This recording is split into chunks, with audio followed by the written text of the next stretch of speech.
লাইছি একদম ফাঁকা। তা আমার জন্য গোলাপ ফুল আনছো? গোলাপ তো আনি নাই, কিন্তু ফুল আনছি গাঁদা, কারণ আপনার মাথার চুল সাদা। তুমিও কবিতা কও? বুঝলাম না, বাংলাদেশের সব মানুষ কেমন জানি কবি হয়ে যাইতেছে।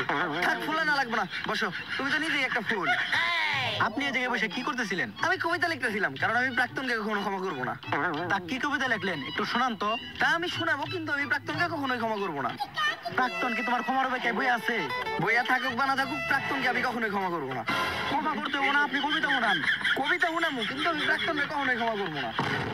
আরে এটা কার কাছে আইলাম আমি? ও জীবনে তো চলে প্রাক্তন দিয়া। আচ্ছা থাক, কবিতা শুনেন। কবিতার নাম হলো প্রাক্তনকে কখনোই ক্ষমা করবো না। আমি প্রাক্তনকে কখনোই ক্ষমা করবো না, কারণ প্রাক্তনের নাম নিলেই ভিডিওতে ভিউ হয়। এজন্য ভিডিওতে প্রাক্তনের নাম নেওয়া বাদ দেওয়া যাবে না। তাই আমি প্রাক্তনকে কখনোই ক্ষমা করবো না। কবিতাটা কেমন লাগছে বলো? এটা কি কোনো কবিতা? পেরানোর তরি পোলানো তো এর থেকে ভালো লাগবো। এই, তুমি যেটা জানতে আমার কাছে আসছো ওটা বলো। কবিগুরু, আমি জানতে চাই বর্তমানে কি করলে সফল হওয়া যাইব?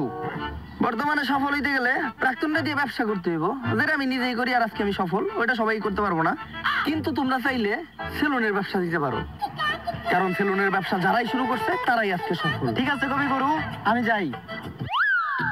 কিন্তু তোমরা চাইলে সেলুনের ব্যবসা দিতে পারো, কারণ সেলুনের ব্যবসা যারাই শুরু করছে তারাই আজকে সফল। ঠিক আছে কবিগুরু, আমি যাই। কিন্তু যাওয়ার আগে একটা কথা মনে রাখো, প্রাক্তনকে কিন্তু আমি কখনো ক্ষমা করবো না। তোর প্রাক্তনের নানির খালি ঘর।